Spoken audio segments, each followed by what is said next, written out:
Hello, everybody. Welcome to a live session. It's quite dark in here. Hang on, I'll just put on another light. Maybe that will help. It's darker than I thought. Something. There we go. Yeah, potentially. We're just getting an extra light because it's quite dark. Welcome to the joy of an old building. How are we all? How is everybody doing?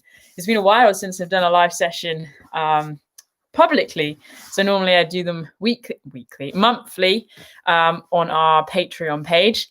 So just a wee reminder that if you'd like to get involved in Wild, in the going-ons behind the scenes of Wild, in the sort of listening to my podcast, which I put out each month at the moment, and all sorts of different things, then you can head to our Patreon community. So you can join as little as $3. So the lighting is coming. I now have a beautifully flush red face. That's perfect. Thank you very much. There you go. As my wonderful assistant there, ever by my side.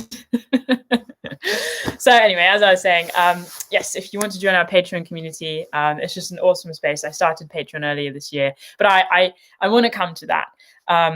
There's so many different things I really want to talk about. I'm feeling pretty excited to be here today, and it's been a bit of a roller coaster year, but the reason why I wanted to run this live session today publicly is because this week is anti-bullying week, and I'd really like to just have a little bit of a chat about that, and just explore some of my own experiences of bullying that happened when I was younger, and just sort of raise awareness, as it were, just through conversation about what bullying can look like at all ages and how we can help to manage that. I might have to lower my sunglasses. Yeah, it's a good look. I don't know why I always have these sunglasses on, really, but it's part of the look now. I can't. Also, I have 3 pairs of these. These are the ones I found on Haystacks. If you've seen my Haystacks film.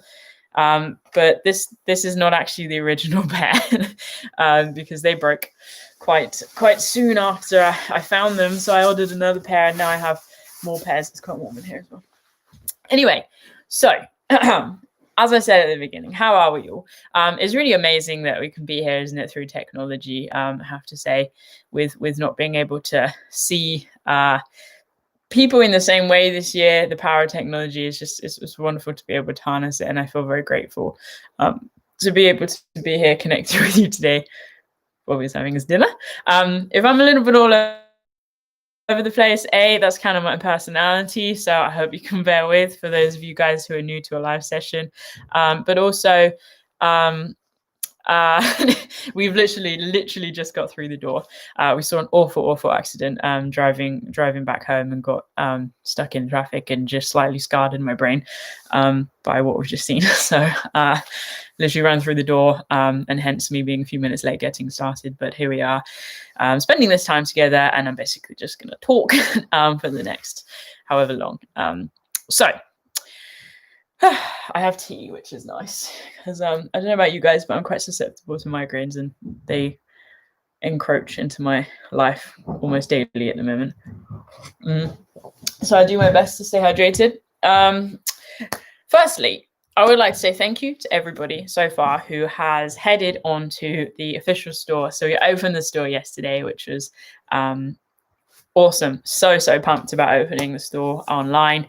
So we are selling Stay Wild camping mugs. This is my one, which is, I'll spend more time in the world. Actually, sorry, everything is trademarked. So these are awesome. They are hand painted, exceptionally lightweight. Like, I'm very proud of how lightweight they are.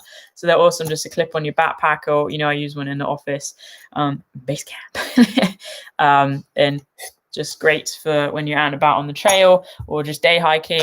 We have collectible badges. So these are limited edition. These are 2020. Sorry, you can't see that very well. Is me and Bobby, a wee Bobby right there. Look, even smaller than in real life. So there's only 50 of these. Well, much less of those now. They are selling like wildfire. So they're collectible, and basically I'm running a series of collectible badges, so no one knows when they'll be released.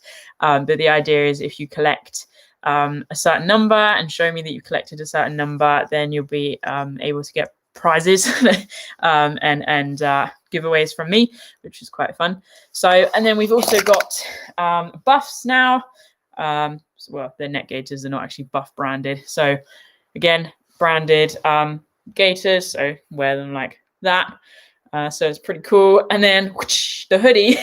The hoodie has been an absolute nightmare. I don't want to sell anything less than locally printed, sustainably sourced cotton, because obviously I'm trying to stay true to the values of wild.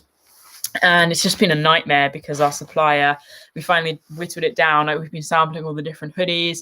Some of them fit really loosely. Some of them are quite tight. Some of them have different pockets. Some of them don't have these. Obviously, everything is different. They all print differently onto them. Some of them have tight sleeves. Some of them don't. And we've been sampling all of the different hoodies. And basically, we chose the hoodie we wanted, and then they discontinued them, which sucked. And I'd already pushed the store opening date back, but I don't want to go on too much about that because this is all behind the scenes of Wild. And as I was just saying at the beginning, if you're interested in the behind the scenes of Wild, you can stay up to date with everything through our Patreon page. So the Patreon community, I go on and on and on about it because it's the best thing. Not the best thing that's happened to me this year. One of the best things that's happened to me this year is starting Patreon, being bold enough to get that created, and having this insane online platform. Just the best thing. So I'll share the link for that now. And the store you can also find through spendmoretimeinthewild.co.uk/store. So that's my little spiel. I wanted to get those out. I also wanted to let you know, and I'll be talking about these things throughout this conversation because obviously I'm very proud of Wild and what all Wild represents, and I want to talk about the importance of Wild to me and how that's helped me with my mental health, and how and dealing with everything that bullying has shaped me into becoming. So this is a full circle conversation. I'm just splurging it out from my brain right now.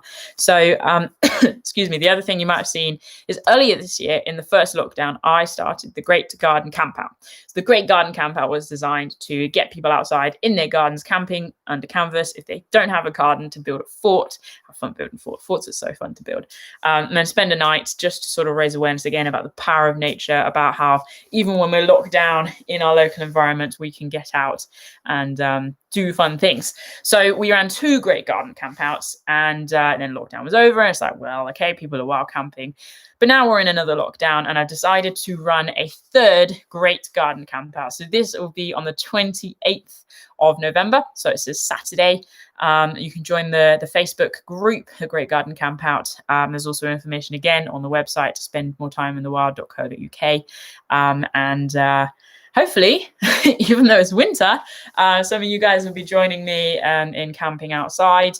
I'm going to do a live session, a live feed, probably have a little fire going on, and just have a good conversation again about the power of nature. Maybe break out a ukulele or 2. I had a little sing along last time with my brother. That was quite fun. Get some old fire songs going on. But essentially that's the Great Garden Campout happening. And don't forget, please keep logging your miles as well for 1 million miles for mines. So I set that out, or set that up, excuse me, at the beginning of the first lockdown, again, trying to log 1 million miles in the name of mental health awareness, and the power of, again, getting outside and moving for our mental well-being. I think we're at over 800,000 miles now. You can walk, you can run, you can row, and there's other, and bike, and then there's other. So everything you do, any miles you've done this year, please get on there. 1 million miles for mines. Just Google it, log your miles, and then hopefully by ASAP we can get to 1 million miles. There we go. Sometimes I just go brain dead. On the note, tea time. So I think that's almost it for updates. So just again with the store, don't forget, get your orders in ASAP if you're looking for things for Christmas. Be there to join us for the Great Garden Camp Out. That would be awesome. Make sure you keep logging your miles for 1,000,000 minds. We're getting there with that. Join Patreon if you want to join the best community space that I've ever found online. And finally, I have a brand new challenge coming up. Starting in December. Registration will open possibly on Saturday. I don't want to say too much about it. Again, Patreons, you'll probably hear about it tomorrow or later today. I'll put up a post. But publicly, I don't think it'll be announced till Saturday, Sunday, or Monday, depending on how things are going. It's limited spaces, but it's an online challenge. You register. It's got an environmental theme. It's got a mental health theme. It's got a nature theme. I'm so excited. I've been working quite hard on this, forging the idea, had some good meetings, good fun. And it's going to mark the beginning of a whole new series that we're running through Wild, to run alongside the Wild walks and weekend events that I normally do. Obviously, at the moment, due to COVID, can't do those. So I had to sort of think outside the box, and this is what's coming up. I love you guys are just bantering about polyester Patrick. It's just brilliant. Bobby is here. I believe he has had his dinner. Hey, take your coat off. Oh, he's had a nice time today. Was it yummy? Yes. It's quite full of food. So, as I mentioned right at the beginning, the reason why I wanted to run this live session is this week is World Bullying Week. I didn't actually know this. Anna pointed it out. She said she saw it. Usually I see these things after they've happened because I'm not a huge social media user as such. I post things on there, but I don't really spend much time on there otherwise. So I really felt it's a very important time for me to harness technology to just have a little bit of a conversation. Now, what I want to stress is I'm not going to tell my full story here because, again, that's something I only do in a very safe space. So Patreon, through my podcast, for example, you can listen to things in much, much greater detail. But I feel it's very important to just use my voice. We have a voice and it's important we use it, of course, using it wisely, and we don't want to add to the chaos out there just to create more noise. But essentially, I just feel, a lot of my viewers are parents, or they're young adults, or they're people who've been victims of bullying themselves. And I think bullying can certainly shape us as adults. For example, if we're bullied as children, whether in an educational setting or not, it can really shape us. It can have a very detrimental effect on our mental health, even our physical health, but we can come to that. But essentially, just very briefly, for those of you guys who have not heard anything about the bullying situation for me, so I went to 6 schools. So I started with a primary, and then another primary, and then a middle, and then a secondary, and then a secondary, and then a secondary college. Every single one I experienced bullying. Most of them I moved because of bullying, because it just got so bad. But essentially, for me and the way the bullying came across to me, or the bullies, I struggle with the word bullies these days, but for simplicity, I'm just using this right now. So I was bullied physically and verbally. So verbally, just called all sorts of different things under the sun that don't really need repeating. But of course, that really gets into your head and it goes round and round and round. Every time you walk past people or you walk into a classroom, you're just instantly waiting for those voices to hit you. And then within school again, the physical bullying. So particularly in PE, it was very very present in just out on the playing field is a good opportunity for people to be a bit rough and tumble. So I think that's often what it would come across as to the staff. But having a football boot with full studs held across your face when you're pinned to the floor is not rough and tumble, in my opinion. So experiences like that, being locked in the changing rooms, and having all of the like pretty much the whole of my group spray deodorant into the locker space that I was in, changing space. So then I had to climb out of the window because it really was very hard to breathe. I had to climb up the piping and then get out the window in order to get out because no one was going to let me out. And then just another experience to highlight, don't want to tell you all the experiences, it feels pretty pointless, is being followed home. So a lot of students would follow me home because we'd go the same way, but they're very obvious they were following me. And they would try and burn me with cigarettes. So they'd try and catch my arms. Or, they'd grab the top of my t-shirt and put the cigarettes down, trying to put them against my neck. So basically just trying to burn me. So what I'm already seeing on the side is a lot of people spreading a lot of hate towards the bullies, and I'd really ask that you can stop that. That's not why I'm doing this. I'm not doing this to point fingers. I want to come full circle with this, and I want to show sympathy towards everybody that I'm talking about, and that's myself and the bullies. So I'll get to that. But I don't think it's necessary that we start pointing fingers, because actually any one of us can judge somebody for something that they do or say, whether it's conscious or not. It doesn't mean we're bullies, but it's human nature to prey is a very strong word, but essentially to look down on somebody because of something they're doing. And essentially I was different, and that's why I stood out, and that's why people picked on me, because I wore this hat. I've worn this hat since I was 11, because I wasn't a very feminine girl, because I enjoyed being outside as opposed to playing computer games or watching football. I was just different. That's the only reason why I was picked on. And right now, as an adult, I celebrate my individuality. I celebrate who I am as a person and the journey that I've been on. I celebrate my mental health. I celebrate my childhood and everything that involved. So I'm not here to point fingers. I'm just here to tell you some of my experiences, what it was like as a child, and how it's translated into me being who I am as an adult. So I just want to put that out there. Coming back to school. So obviously as a kid, these experiences sucked. I was still not really. I'm not a very assertive person. Trying to talk to educational staff about what was going on was not a very easy thing. But if I'm honest, the people who were my friends were the staff. They were the people that I would communicate with at lunchtime. Generally, I would hang around the teacher. Stick in the classroom. Hey Bobby, it's all right. And that's where I kind of stayed safe. Or I'd go into the computer room. I think that was called, it's a very original name. And just try and lose myself in cracking on with some work. Some schools I was able to flutter between different groups, which was quite nice in a way. And how kids are, they've got their little social groups, and I was always the one who fit in all of them. Up to a certain point, and then it's like, okay, time to move on to the next one. I had good fun in food tech. I spent a lot of time there cooking up food. Had a bit of thing for cinnamon and raisin rolls. It's a bit of a mouthful, isn't it? So I'd always make those. That was good fun. But the teachers, they really did inspire me, and whilst they didn't really do anything about the bullying, partly because I didn't tell them anything, they spoke to me, and actually that in itself helped me feel seen and validated, and at least I had somewhere or some people that I could connect with in the educational settings. So bullying was tough, and I did at points feel like a victim.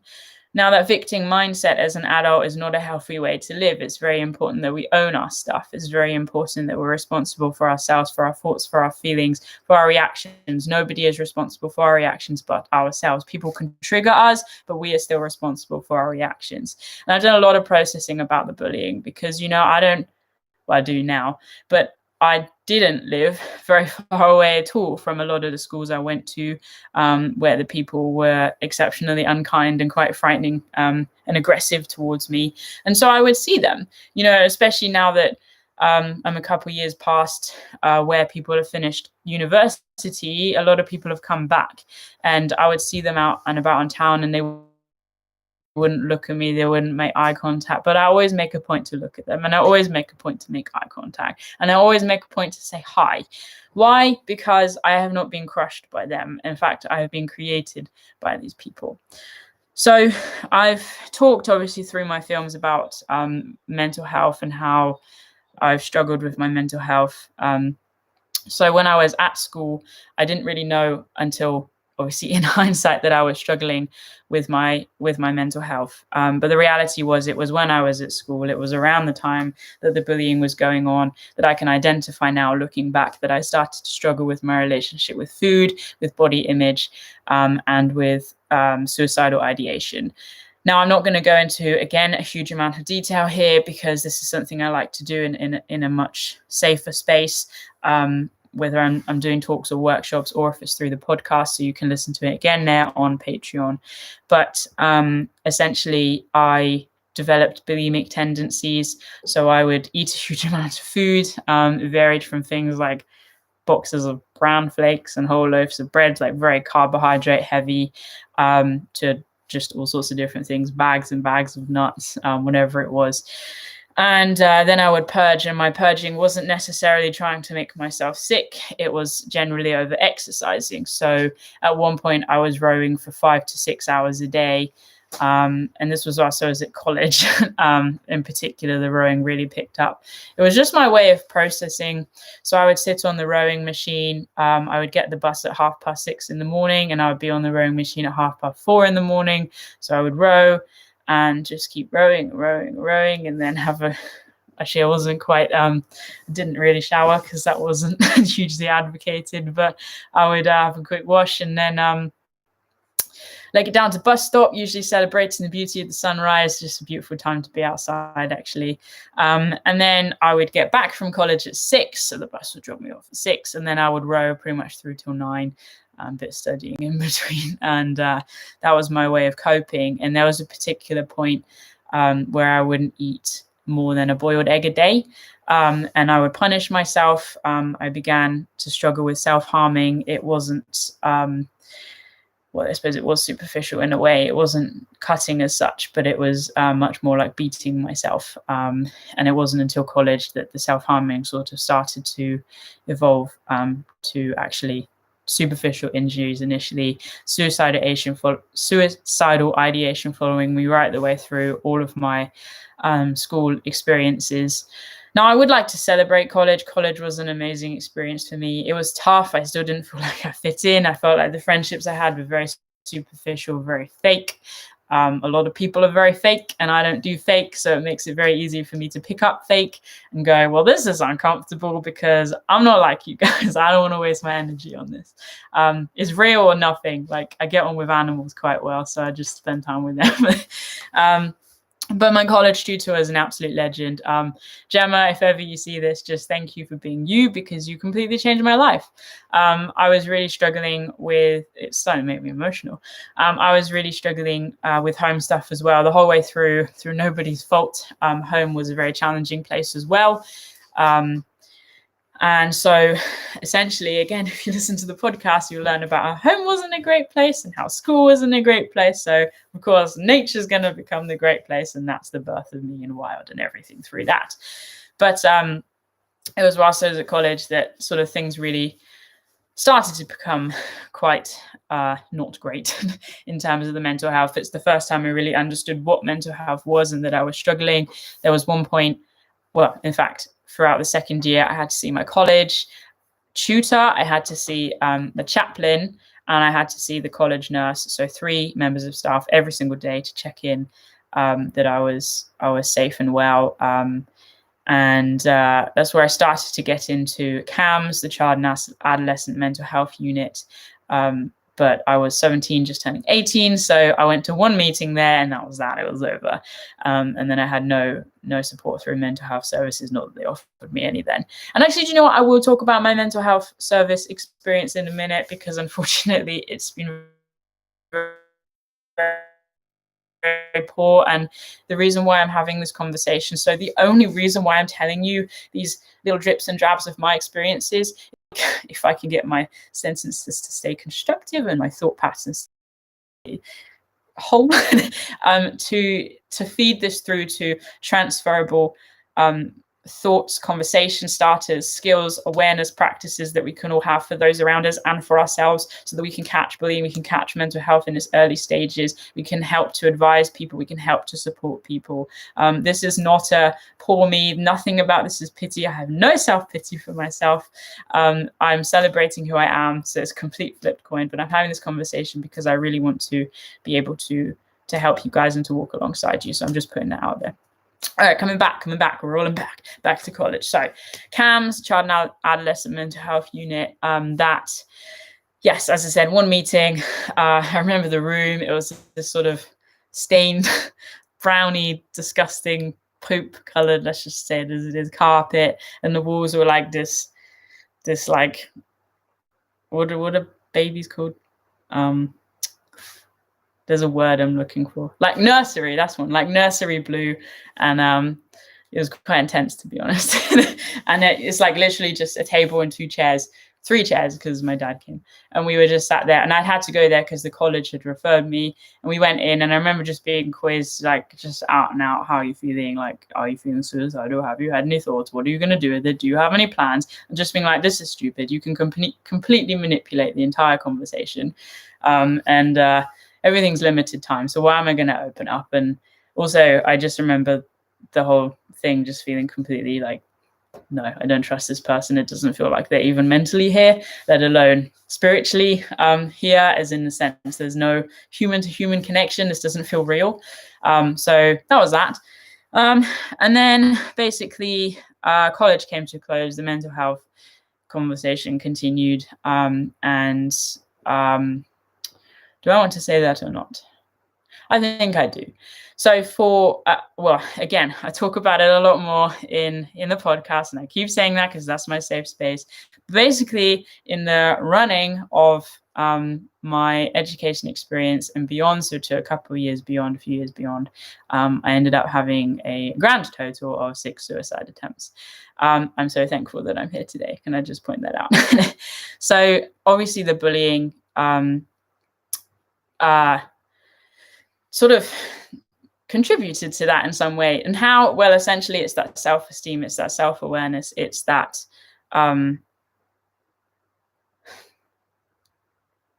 it just breaks you down and leaves you questioning who on earth you are. It leaves you feeling very desperate. It leaves you feeling very alone. Loneliness. I talk a lot even today, because I'm still very much on this journey, about the whole.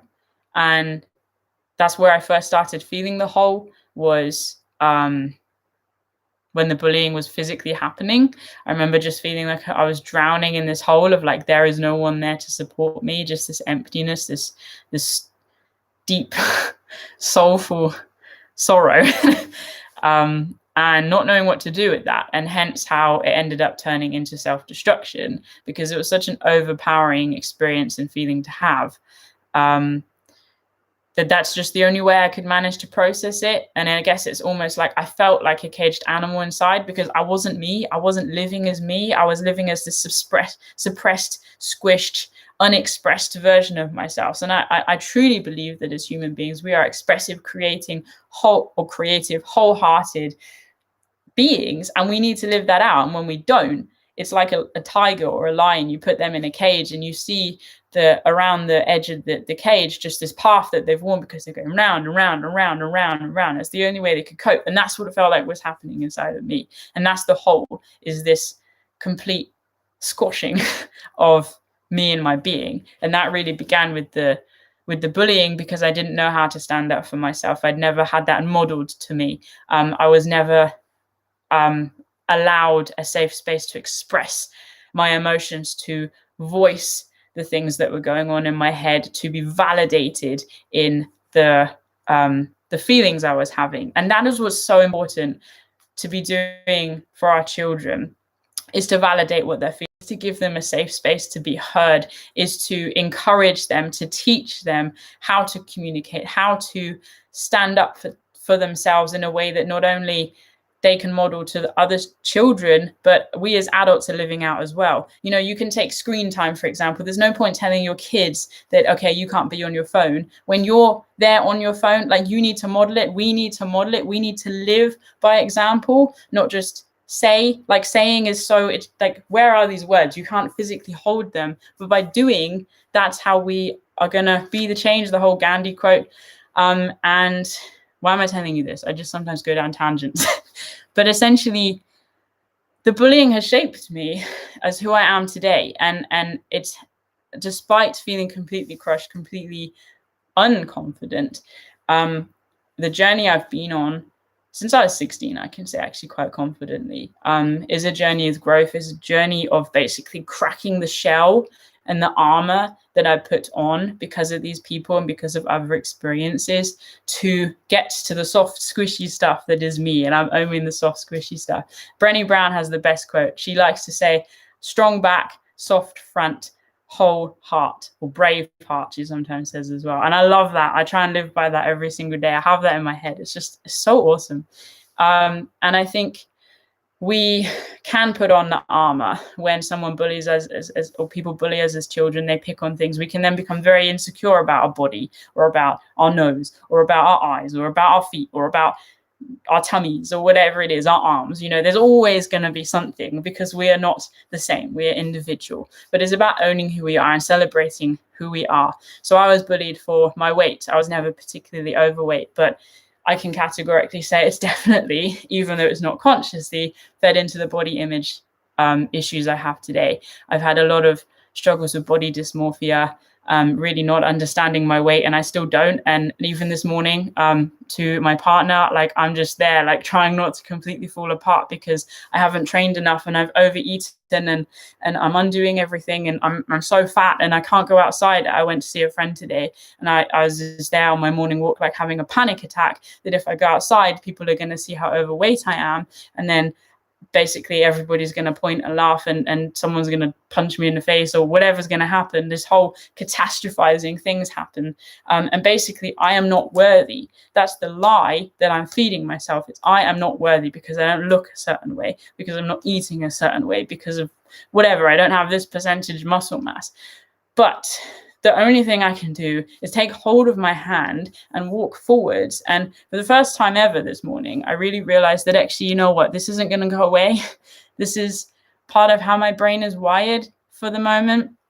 This is a huge tangled net and web of lies that I'm having to unpick. And the only way I can do that is to keep stepping in to the arena, is to keep falling, is to keep facing these struggles, to find myself stuck in the hole and to work out how to get out. And actually the number one way to do that is to not punish myself, but to celebrate myself. So this morning I did get on the spin bike, which is good because it's a great way for me to handle my agitation. Like I love to train, I love to move, and I'm so grateful for my body.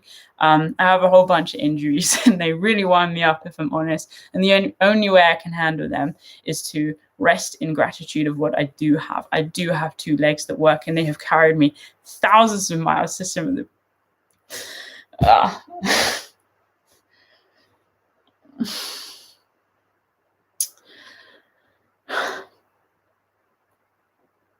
my body is great.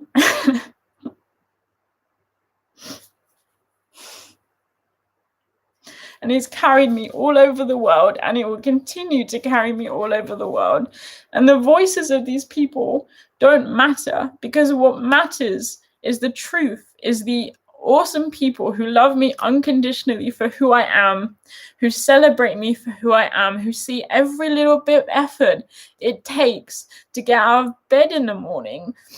Dealing with mental health is never going to go away. And it's horrible knowing that. It's horrible knowing that this is part of who I am, and knowing that it's not just the food stuff, it's not just the body image stuff, it's not just getting jolly hot right now because I'm getting emotional.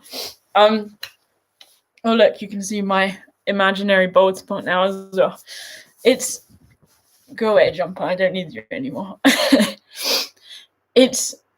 It's everything. It's the bullying, the struggles with home, all of the things have made me who I am. And that's the good stuff as well as the bad stuff. It's not just, as I say, the food stuff. It's the attachment issues. It's the relationship issues. It's the dissociation. It's the suicidal ideation. It's all of the things that you have to go through every single day and try and look like a normal person.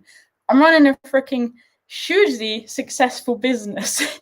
But the truth is really, really hard. And if I don't do my morning walk, if I don't train, if I don't have the things in place, my mental health is going to get out of control. And sometimes it still gets out of control, like this morning, like last night.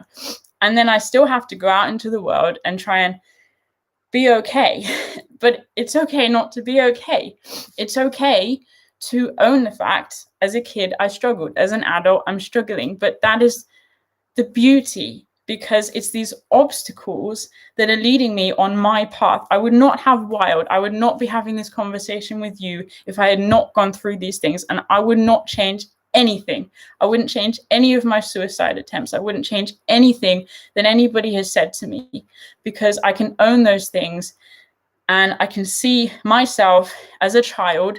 I can hold myself as a child, and I can walk alongside anybody who's struggling with mental health, with low self-esteem, with suicide, with eating disorders, with loneliness, because I've been there, and I get it in a way that other people can't if they haven't been there. And I think it's so important that we continue to have these real, honest conversations.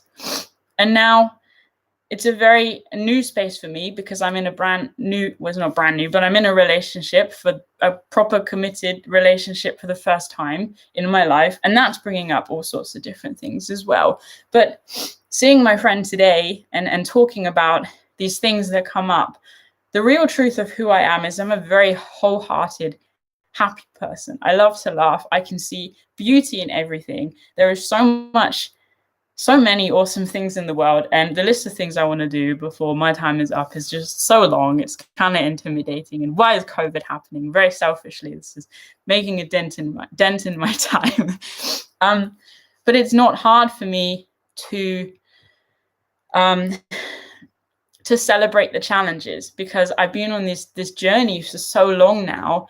I get excited. I get excited by the hard things in a very weird way, not like a proper excited, like, oh, that's a nice cake. But there's definitely a hope in me, a fire in me when I come up against the obstacles that hasn't ever been there before. And this year, for the first time in my life, I made a real wholehearted, soulful, and I say soulful because I'm a very spiritual person, and I believe our whole bodies have to come in alignment for change to really truly happen in the long term, in order to really want something and be able to step out to achieve that with everything that we are. All elements of our being need to come together and into alignment in order for that to happen. And for the first time in my entire life, it did. And I chose that I wanted to live. I chose that I wanted to be here, to be bigger than my want to not be here, my want to die. And since then, the suicidal ideation is still there every single day. I still, look at random objects and can just suddenly see how they're going to hurt me. Like, I still have all these random things pop up, and my mental health is still exactly the same otherwise. But I have a completely different perspective almost on dealing with these things, because I want to get through them. I want to grow through them. I want to take my hand, like I was just saying. So coming back to this morning, having this huge struggle with food and feeling really anxious about going out just for a little walk along the seafront. I was just saying out loud, like, I have to do this. Like, I have to, this eating food body thing isn't going to go away. And the only thing I can do is observe myself and work with myself. And every time I fall, to just stay fallen for a little bit and to look around me and see, okay, what has knocked me? And then to try and get back up and to keep going. But it's, even saying that, like, I get really scared, because for years and years and years, every single day I would wake up and be like, okay, I'm going to try again. And then by every single evening, I'd be hurting myself because I just overeaten. And then the next day I would, okay, I'm just going to try again. So I'm very wary of that. Like, it has to be a physical doing. It's not just about the mindset. It's about the doing. It's about that belief, the core of who we are. Things can be different. It's about reaching out for support. It's about the accumulation of all the things and owning those things in order to manifest change. And also recognizing that, what if I do struggle with this for the rest of my life? Like, does that make me any less worthy of love? Does that make me any less worthy of being called a quality human being? No, it doesn't. What if I never achieve that desired goal in my body? Does that make me any less worthy? No, it doesn't. Like, I'm worth no more or no less than every single one of you. We are all wonderfully unique, incredible human beings, and we are so blessed to be alive in this exact period of time because of all the amazing things that we have access to. We are the most free generation that's ever walked the face of the earth. Brackets, bar COVID, close brackets. You know, it's insane. It's so insane. And we have to celebrate that. And one of the greatest heartaches for me when I struggle with my mental health is the lack of motivation, is that lack of get up and go. And that for me is where routine came into practice, because I wanted to be able to do things. Like, I still dreamt when I was struggling with my deepest depression. I still had goals and aims. I just didn't feel like I could get there, because if you've ever experienced depression, you know how utterly crippling it is. Your brain is hugely active, but moving your body and actually stepping out towards those goals just feels like it is a stupid word, but it feels impossible. You know, you just feel like you're completely drowning and completely crushed, and there is just nothing except just this deep pain.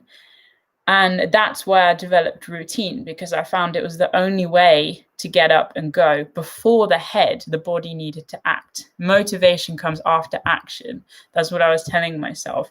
And that was more in the training field. But basically, you know, I did my morning walk every single day that I was present in that place, in my mum's place, for 2 and a bit years. And did I want to do it every single day? No, I really didn't. But I would get up at the same time, and I would get out and I would do that walk. And some days I was so dissociated, I didn't even remember it. But every single day I would try and tap into my senses. The things I would see, the things I could smell, the things I could touch, the sound of the squelchy mud beneath my wellies. And I know that walk inside and out with every single sense in my body. And that was the only way that I could get moving. And for most days, that was all I could do, was that walk. And sometimes I would literally do it. There's a couple of days I did it 5 times because I didn't feel able to do anything else. So I just went round and round and round and round until I got back into myself. And that was it. And I was blessed because I was a freelance personal trainer. So I was on my own time schedule. So I could do that. I didn't have other commitments. But I just really want to encourage you to start small if you're struggling with some kind of routine, something you do at the same time every single day that is there for your benefit, whether it's a little 5 minute, whether it's 5 minutes of just sitting and breathing and listening to like a calm meditation, then they're awesome. I mean, tomorrow, go you're a great lady. Or whether it's like watching the birds in the garden, or whether it's committing to watching the sunrise every day. I mean, it's quite late right now, so why not? Late for some people anyway. Whether it's just drinking a mindful cup of coffee. Like, these are all things that we can do, and they give us a time to inhale. And I've been thinking a lot about this inhale, exhale thing. Like, we do not exist without breath, but actually we are breath. We have the opportunity to exhale everywhere we go, and we do. And I think actually social media has become just this great exhaling force, where everybody exhales their opinions this way and their thoughts that way and their photos this way. Like, it can be great. Like, we can share some amazing thoughts and we can start incredible movements through exhaling. But we also have to have these times where we inhale, where we get back to ourselves and our core values, where we breathe back in deep and connect to who we are, get our feet on the ground, and remember why we are here. Why are we here? Now, there's a question. I hate that question, not because I don't have an answer, but because I think it's absolutely pointless. I think it's a stupid question to get hung up over. Now, that sounds very judgmental, and I don't mean it to be judgmental at all. But like, why are we here? Like, we're not going to know why we're here. Humans don't know why they exist. I mean, we're still arguing over whether God is real. You know, why are we here? Like, why are we here? Let's stop asking why are we here, but what can we do with our time here? That's a much more empowering place to live from, rather than getting caught up in the possibility of pity or drowning in confusion. You know, and the reason why I'm saying this is because we can come back to our children. The education system puts so much pressure on our children to figure out why they're here. What is their grand career choice? Are they going to be a lawyer? Are they going to be an accountant? Are they going to be a teacher? Are they going to think there should be more people saying go and be outdoor education instructors, because that's quite a fun job. But that doesn't matter. Like, I think obviously the education system says it matters, but what matters is that our children and we as adults are living in alignment with who we are and our values. Now, the cool thing is that we can take this in to everything that we do. And I was talking, I think it was last week, on the Patreon live session that I did, because I've been also thinking about the quote, do what you love. And again, that's another thing our kids can get hung up over. We can say to our kids, like, do what you love, and yes, you can, especially as children. It's a great place to sort of forge a foundation in life, doing something that they really enjoy, but also their children. And how many of us as we grow older every single year sort of realize that, oh, actually, I'm not that interested in that. Or actually, this is really interesting. I wish I'd studied this when I was younger. Like, we find who we are through every day that we exist. So it's not about necessarily doing what we love, but loving what we do. And it's about that attitude. And it's about living out that attitude of celebrating the things every single day that we have around us and within us to be grateful for. It's not easy. It's a practice that we have to cultivate. Gratitude is a practice.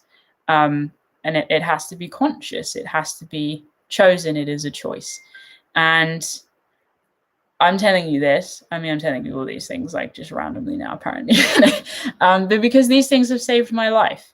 And the reason why I'm still here, I truly believe, is because of the little things. Is because of my dogs. Is because of Frothy Coffee and the Frothy Coffee song that I wrote about Frothy Coffee. Is because of the little phone conversations that I've had with friends. Is because of the sunrises. Is because of my morning walk. It's these things that have saved my life. There is a time and place for medication. There is a time and place for therapy. Don't worry, I've been there, tried pretty much all of it. Still on that learning curve. But, if you are somebody who's on a waiting list for talking therapies, like, own this time. The power is in the waiting, and there's so much we have in our hands within touching distance that we can access in order to help ourselves. Walking Penny and Bobby, my two dogs, is and forever will be my best memory. And it's just the fields outside the house, just walking around, just seeing Penny bouncing around like she's a gazelle, even though she was a chunky gazelle. Just through the grass, sniffing all the things, with Bobby just being grumpy about being outside, but you've got to love him for his grumpiness.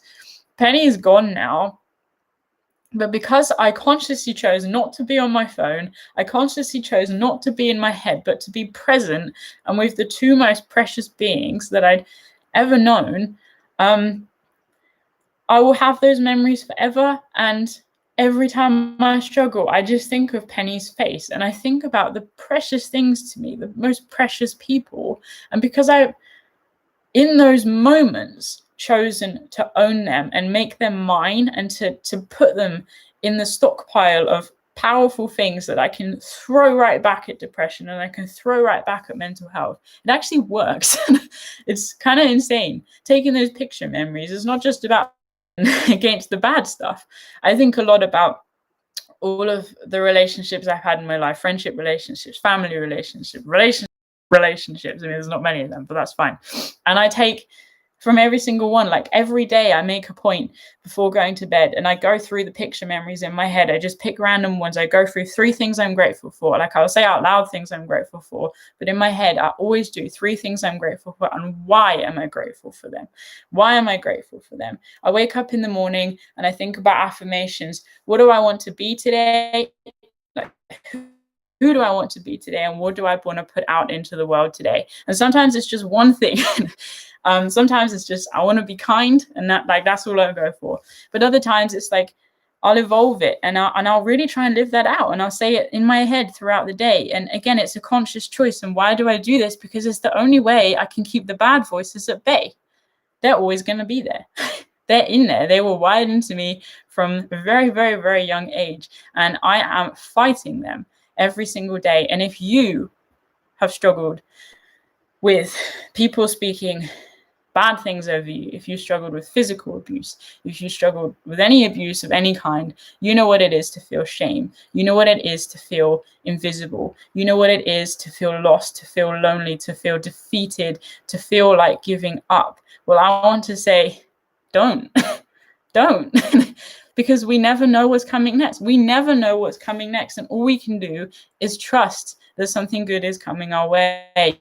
And every time we open our eyes, no matter how crap we feel inside, something good has come our way. And that is that we have opened our eyes. We have an incredible world with incredible people in it. And it's up to us to connect with them. It's up to choose life. And that's the journey that I've been on since a victimized person of bullying to now really owning it and seeing the people who bullied me.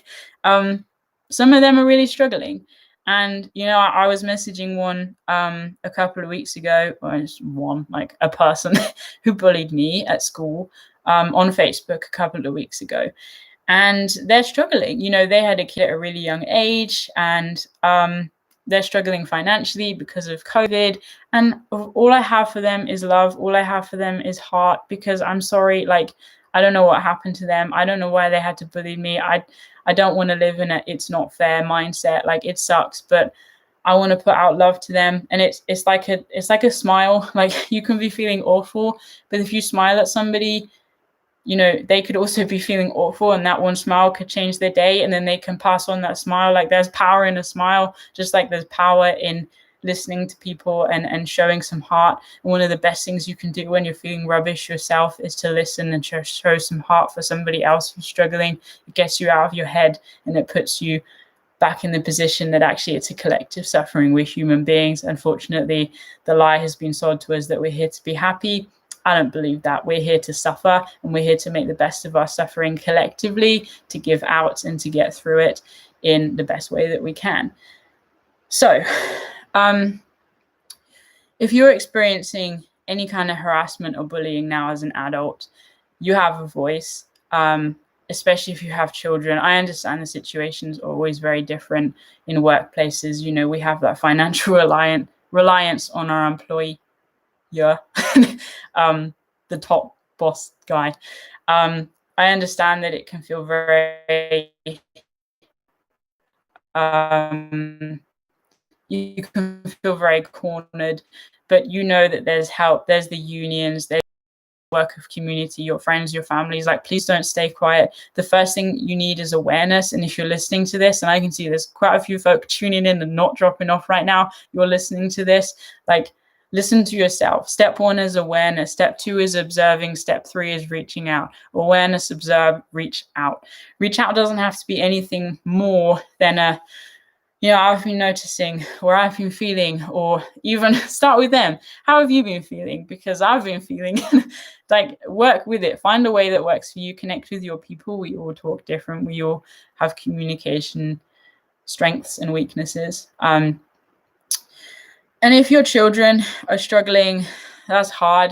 And first of all, I just want to, like, definitely take your hand, because to see a vulnerable young person struggling, like, it breaks my heart. I'm very emotional right now.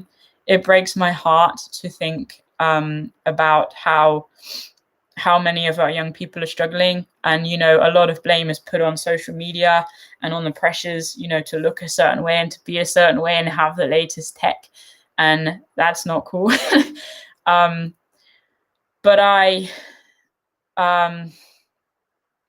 But with COVID and these children having come out of school and now hearing how many are struggling to get back into school because they've just had however months out of school, and just like how this is going to impact or is impacting their mental state is just utterly heartbreaking, because children need stability in order to feel safe.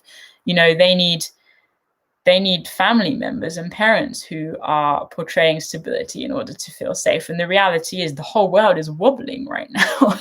So how unsafe our children must be feeling is terrifying. And like I said earlier, I think it's just so important that we keep checking in with them. And even if you don't have the best relationship with your kid, it's about continuously creating that space, because your duty as a parent is to love them no matter what, and to be there for them no matter what. It doesn't mean carry them through them. Children are going to make mistakes, and that's part of it. You know, they're going to have struggles, and that's part of it. But it's making sure that they know that you are right there if they need you. So important. So I feel like a little bit brain dead because I've talked about so many different things here today. But it's a real honor, I think, actually, for me to be able to be here and talk to you. But I'm just one person.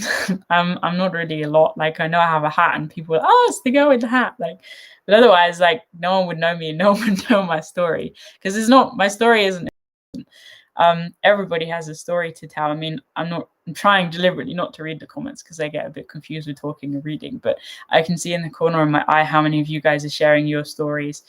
And just keep owning them, but don't own them from a place of victimhood. Own them from a place of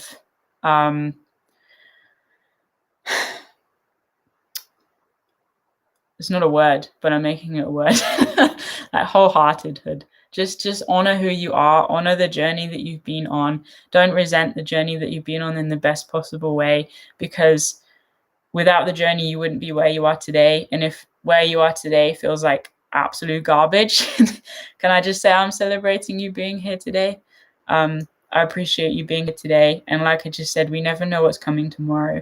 So for me with Wild, just very briefly, I was struggling and have struggled to basically work with my mental health, the unpredictability of it.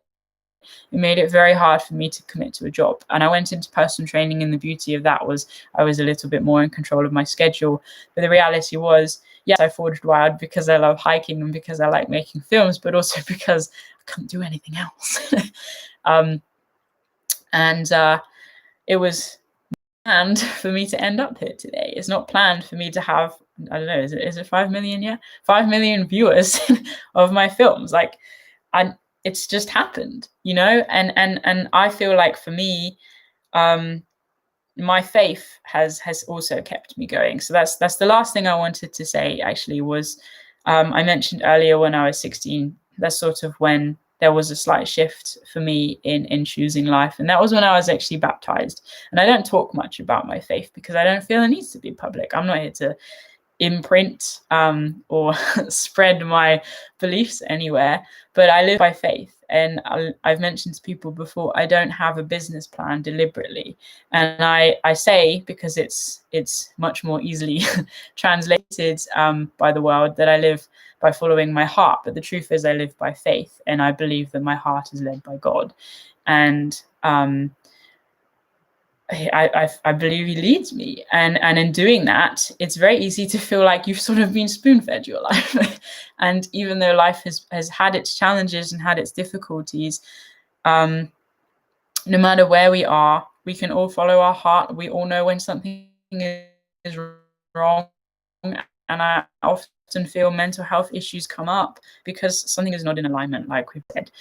So to sort of summarize all of this is essentially some takeaway things, is to keep tuning in with your heart, to keep tuning in with what is feeling right for you and what is feeling wrong, to write things down if that's helpful for you. I don't know, if you're a creative person, do some artwork, make some music, whatever it is, go for a walk. Like, it's very important that we allow our thoughts not just in here to go round and round, because ruminating is not a healthy thing to do, but to let them out, because they're not supposed to be stuck in us. We're not supposed to be reservoirs. It's not supposed to be a dam. We're supposed to flow. So let it out in whatever way works for you. Talk to the people around you, because the truth is everybody is struggling right now. And I don't find that a comforting thing to say. And I'm not trying to say that as a comforting thing to say, but remember that reaching out to somebody else can help you where you're at, to get you out of your head. Hold the space for your children. This is a very, very, very hard time to be a young person. Amazing time to be a young person, because the opportunities are pretty much endless. I mean, if they want to go walk on the moon, they can. So that's cool. But hold the space, because otherwise the challenge is real. And I said about flow. So it's obviously flowing outwards is important, but keep the good flow coming in as well. Make sure that you're putting good things into your body, trying to eat well, even if it's just once a day, you're trying to just get like a new vegetable in or a new fruit or something, because you know that's going to help protect your immune system. It's going to help protect your mind. I mean, the whole gut-brain barrier is incredible. Don't need to go into the science of that, but keeping your body well protected, well hydrated, trying to move every day, take some few deep breaths. I mean, there's amazing air out there. Even if you live in the city, just imagine it. That helps. Taking lots of deep breaths. And just taking a couple moments every so often to just get centered, to get grounded. What can you hear? What can you see? What do you want for the day? Focus on what you're grateful for. Focus on those affirmations. I mean, really, see what I mean? I'm really not going into detail. I'm throwing stuff at you. There's so much we can do, but you have to want to do it. And if you're struggling to want to do it, then reach out. So I mentioned I was going to say a little bit about my mental health support journey. So I've struggled a lot with the NHS and basically just not being able to access any support. Basically then just celebrating the fact that I had a lot of self-care stuff in place and that was working for me. They sort of let go of any responsibility there. And if you're struggling to get support from the NHS, I want to just say, if it's at all possible, please do not be afraid to give yourself permission to get help elsewhere. NHS is amazing. I've not got anything bad to say about the NHS if you cut yourself and you need to go to A&E or if you've broken something. But I'm sorry, the mental health service, especially down here in the southwest of England, is exceptionally poor. I'm very disappointed with it. I basically got discharged at the beginning of lockdown because I didn't reply to a phone call, which they hadn't made because I was hugely suicidal, and they just charged me saying that I no longer need their care. I mean, I really don't want to go into the details of it, but it was very poor. And the thing is, I know I'm not alone in this experience, and the reason why I'm sharing this, and it feels a bit scary, because I don't want to be playing down any NHS workers. I know how hard you all work. But the reason why I'm saying this is about giving yourself permission to look elsewhere for help, because it is possible and there is help out there, and you have to help yourself. That's the other thing as well that we've been saying. That's where change happens. So I think that's enough seriousness now.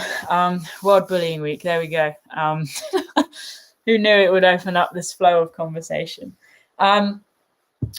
But now you know a little bit about me, and you know a little bit about where I'm coming from. I hope you can really understand that my heart is completely in wild and is completely for you guys. Every single film I put out has 100%, 110% of my focus and dedication.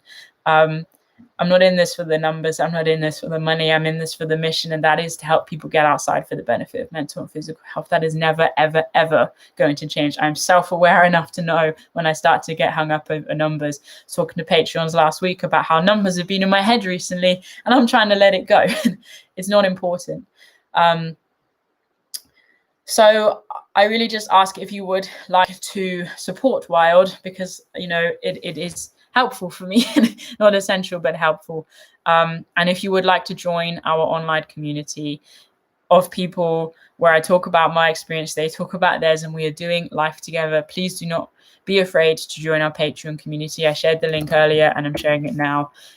You can join, and all of the money goes towards helping me to continue to make films that will help people to get outside for the benefit of mental and physical health. And under normal work circumstances, I'm doing workshops, I'm doing talks, I'm doing podcasts, all sorts of different things.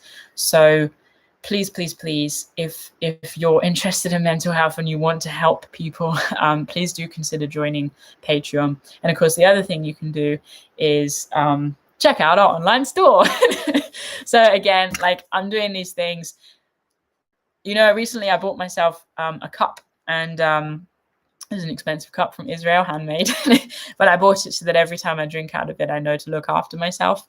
And I was just talking to Anna the other day about how, actually, do you know what? I really want people to go onto our store, to know that they're buying something quality, and to know that they're buying it for themselves or for somebody else, because it's had a lot of heart in it, but they can then invest that heart into themselves, that it's an act of self-care, and that every time they can put the product on or use the product, take a drink of tea, or wear a buff, they know that they are worthy of love and that they matter, because every single person who buys something from us, like you matter, you all matter, but it just makes a massive difference, you know, and the heart that's gone into this is going to you.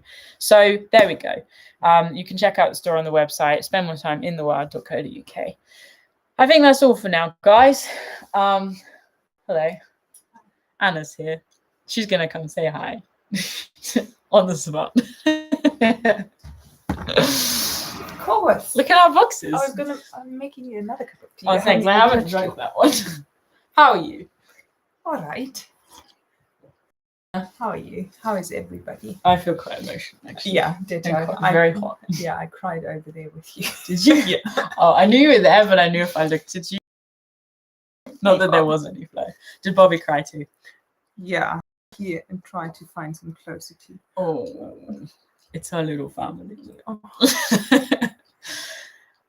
Can I ask you a very on-the-spot question?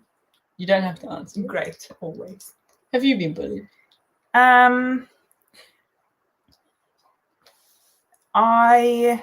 Funny because I was thinking about that sitting over there listening to you.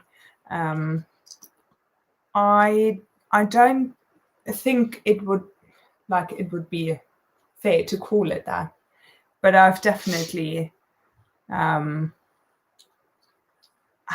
especially in my adult life, manipulation that kind of borderline on bullying, I would say.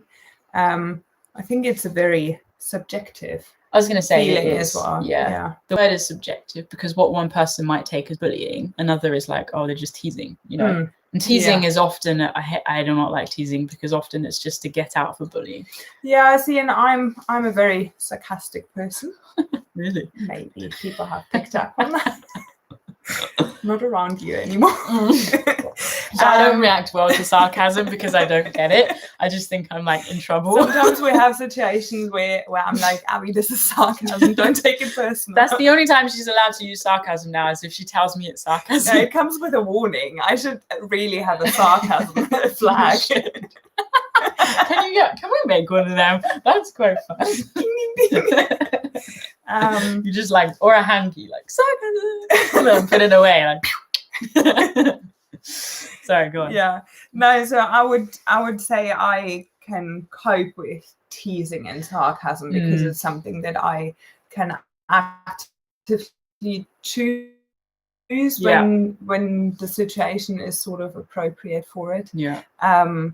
But then there's just generally people saying mean stuff about you or putting a different picture out about you, then especially what we feel about ourselves.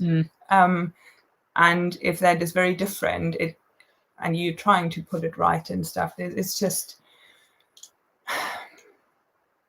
I think if you're a scarred child, that kind of just brings out the same emotions as bullying, the way you have experienced it. It's almost like that vulnerability that's there because you've had it as a child. So then if it comes up as an adult, it's almost like a weakness is the wrong word, but you're much more susceptible to react to it, which is why you need that awareness. So sorry, go on. No, you go. Well, if you knew somebody was in that situation, they were struggling with what they interpreted as bullying, but other people around them were interpreting as teasing. Oh, come on, he's just having a bit of fun. Like, what would you say to that person if they confided in you that they were struggling with this? Okay, so not in an active situation. No. Okay. Because we never really know what we're doing in an active situation, do we? Well, see, this is where I feel sarcasm can kick in, and it's just like this quick, witty, almost defense mechanism that can work. And I've been in situations where I felt for somebody else, somebody is overstepping a boundary, and then I can just pick it up and speak in their language, but bring a different message across. It's just not comfortable for you. He's having a bit of a... I mean, I have a big lab, but...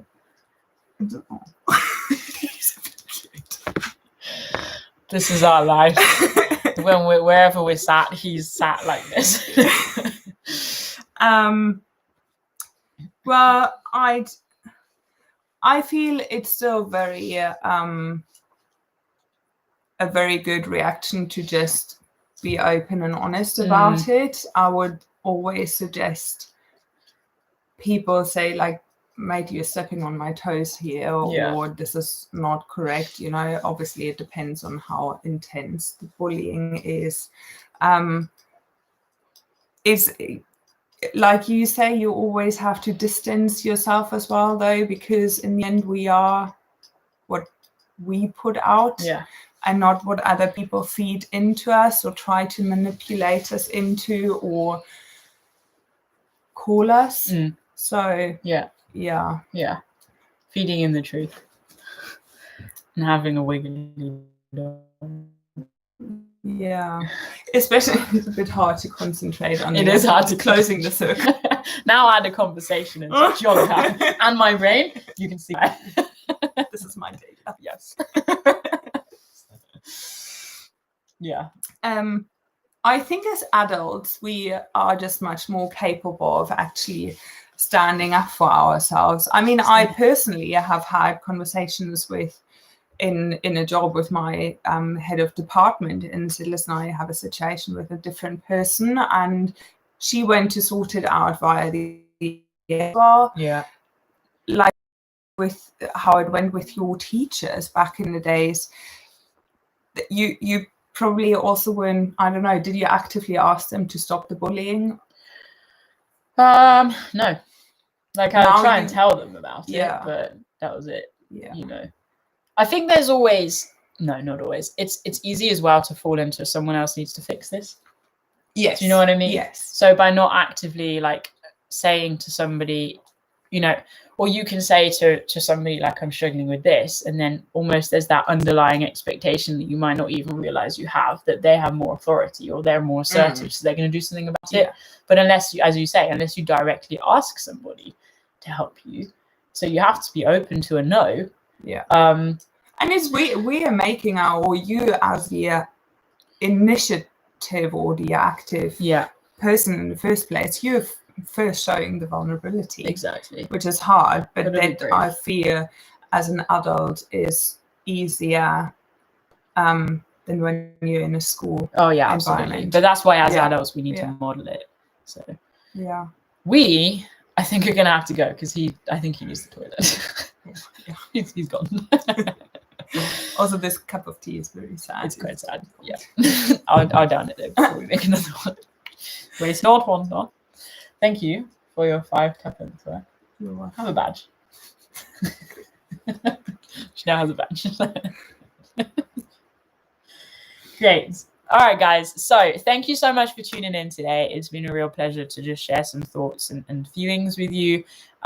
Please do feel free to reach out through my Facebook page, drop me a message. Also, if you're watching this after it's actually gone live, please do share this. I think it's very important that we keep the conversation going about bullying, about mental health, and about moving forward through that individually and as a collective species. So yes, head to our store, join us on Patreon, and until next time, ready?